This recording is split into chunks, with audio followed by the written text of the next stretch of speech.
आइए सुनते हैं एक बहुत ही बेहतरीन एवं शिक्षाप्रद कहानी। यह उस समय की बात है जब गांव में पक्के मकान बहुत ही कम देखने को मिलते थे। एक गांव में एक किसान था जो अपने और अपने बेटों के अथक मेहनत से बहुत ही बेहतरीन जिंदगी जी रहा था। उसके पत्नी के साथ साथ 2 बेटे और एक बेटी थी। एक दिन वह अपने परिवार के संग अपने घर के द्वार पर बैठा था।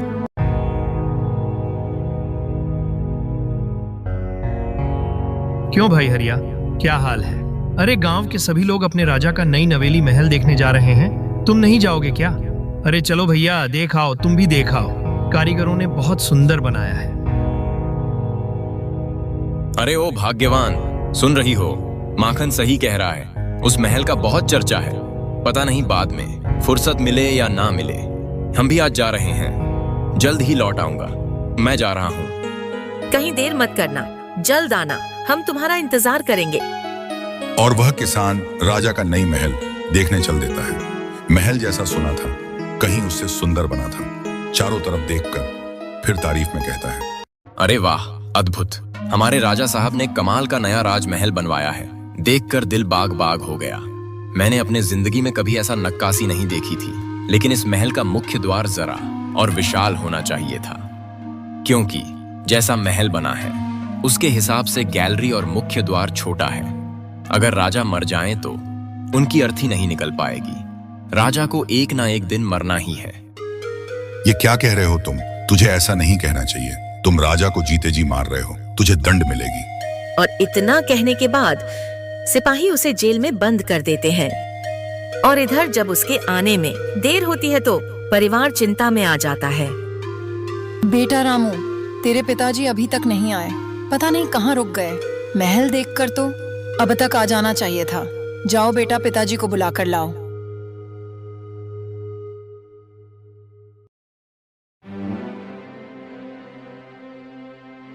पिता के खोज में वह बेटा महल की तरफ चल देता है। जब कहीं पता नहीं चलता है तो सिपाहियों से पूछता है, सिपाही जी, मेरे पिता आज महल देखने आए थे, लेकिन अभी तक घर नहीं पहुंचे हैं। क्या आप लोगों ने उनको यहाँ देखा है?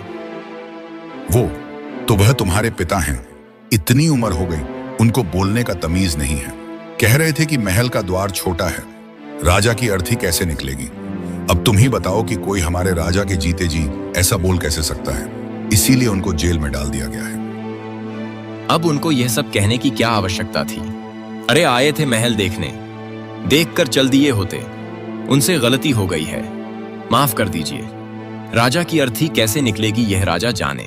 हो सकता है उनके लाश को छोटे छोटे भागों में काट कर निकाला जाए, ये तो वही जानते हैं। मेरे पिता से गलती हो गई है, माफ करे सिपाही जी। अरे अरे, ये तो अपने बाप से भी आगे निकल गया। इसको भी बोलने की तमीज नहीं है। ये सब के सब हमारे राजा का मरण ही चाहते हैं। इसको भी जेल में डालो।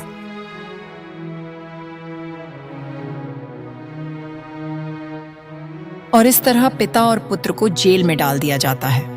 इधर घर वाले इन दोनों के इंतजार में उदास बैठे हैं। जब बहुत देर हो जाता है तो उस किसान की पत्नी बोली, अरे अब मैं क्या करूं? मारे चिंता से मस्तिष्क फटा जा रहा है। ये दोनों के दोनों उधर ही रह गए। अब मुझे कुछ समझ में नहीं आ रहा है। अरे छोटे, सुन रहे हो? अब तुम जाओ बेटा, इन दोनों को ढूंढ कर लाओ। और हाँ, तुम भी जाकर उधर ही मत रह जाना, जाओ। और छोटा बेटा भी भाई और पिता के ढूंढने महल की ओर चल देता है। रास्ते में किसी से मुलाकात नहीं होती है। महल जाकर वह भी उन्हीं सिपाहियों से पूछता है, सुनिए सिपाही जी, आप लोग मेरे पिता और भाई को देखा है? यहीं राजा का महल देखने आए थे। बहुत देर हो गई, अभी तक घर नहीं पहुंचे। पूरा परिवार चिंता में बैठा है। ओहो, तो वह तेरे भाई और पिता हैं। वह दोनों बदतमीज हैं।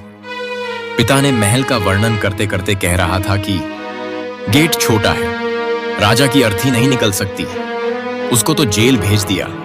तब तक तेरा भाई आया, कहने लगा कि राजा की अर्थी अगर नहीं निकलेगी तो उनके लाश को छोटे छोटे हिस्सों में काट कर निकाला जा सकता है। तुम तो समझदार लग रहे हो। अब तुम ही बताओ कि क्या ऐसा बोलना चाहिए। अब दोनों जेल की चक्की पिसेंगे। अब जाने भी दीजिए सिपाही जी। उन दोनों के आगे मैं तो बच्चा हूं, लेकिन उनको इतना समझ नहीं है कि अगर राजा की अर्थी इस गेट से नहीं निकल सकती तो उसको छोटे छोटे हिस्सों में काटने की जरूरत ही क्यों है? उनके लाश को महल के अंदर भी तो दफनाया जा सकता है। गलती माफ कीजिए, उनको रिहा कर दीजिए। अरे आज किसका मुख देखकर चले आए हम लोग? ये तो सबका बाप निकला। हे भगवान, यह कैसा परिवार है? बोलने का संस्कार ही नहीं है। अरे इसको भी जेल में डालो। हे भगवान, सब के सब बुद्धिहीन हैं। और वह सब के सब जेल में डाल दिए जाते हैं। जब छोटा बच्चा भी नहीं लौटा तो स्वयं किसान की पत्नी महल के लिए चल देती है। सिपाही उसको सारा वृत्तांत बताते हैं। यह सब सुनकर पत्नी परेशान हो जाती है, लेकिन संयम से काम लेती है और सोचती है कि ये सब बहुत गलती कर ही दिए हैं। अब इन लोगों को रिहा कैसे कराऊं? राजा से मिलने की गुहार लगाती है। मैं अपने पति और बेटों की गलती पर बेहद शर्मिंदा हूँ। वो हमारे राजा के शान में गुस्ताखी किए हैं। उन सबको सजा मिलना ही चाहिए, लेकिन मैं राजा से मिलना चाहती हूँ। आप सिपाहियों से निवेदन है कि मुझे महाराज से कुछ बातें करनी है। मुझे अंदर जाने की इजाजत दें। और उस औरत को राज दरबार में राजा के सामने पेश किया जाता है।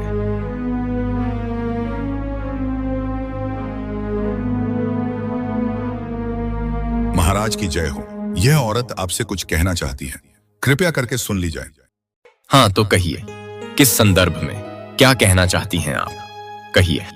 महाराज, बहुत ही शर्म के साथ कह रही हूँ कि आपके महल में मेरे 3 गधे फंसे हैं। उन गधों को माफ कर दीजिए। आपकी सदा आभारी रहूंगी। महल में 3 गधे? मेरी समझ में नहीं आ रहा है। मुझे तो पता ही नहीं है कि महल में 3 गधे फंसे हैं। तनिक विस्तार से बताइए। महाराज, गलती माफ हो। ये 3 गधे अपने पति और बेटों को कह रही हैं, जो अभी कारागार में बंद हैं, चूंकि आपके विषय में अभद्र टिप्पणी कर रहे थे। पिता बोल रहा था कि राजा की अर्थी गेट से बाहर नहीं निकल सकती। उसका बेटा भी बोल रहा था कि राजा की लाश को छोटे छोटे भागों में काटकर बाहर निकाला जा सकता है। तीसरे बेटे ने तो हद ही कर दी। वह कह रहा था कि लाश को महल के अंदर ही दफना दिया जाएगा। इतना सुनते ही हमने जेल में डाल दिया। गुस्ताखी माफ हो महाराज। जिस व्यक्ति को कौन सा वाक्य कब कहना है मालूम ही नहीं, तो वह इंसान नहीं गधा ही तो है महाराज। राम नाम सत्य है। यह शब्द कितना सुंदर है, लेकिन यह शब्द सुंदर होते हुए भी इसको हर जगह नहीं कह सकते। कब किन शब्दों का प्रयोग किस माहौल में करना चाहिए, यह सिर्फ बुद्धिमान इंसान ही कर सकता है, और जो नहीं कर सका वह सिर्फ गधा है। इसलिए महाराज, इनको माफ कर दीजिए। ये विवेकहीन है। वाह, धन्य हैं आप और आपके वाणी। मैं आपका तर्क सुनकर भाव विभोर हो गया। वास्तव में अगर आपकी कही हुई बातों पर कोई इंसान अमल कर ले तो उससे कभी जिंदगी में गलती हो ही नहीं सकती। धन्य हैं आप जैसी नारी। सिपाहियों, इनके घर वालों को उचित नसीहत देकर बाइज्जत बरी कर दो।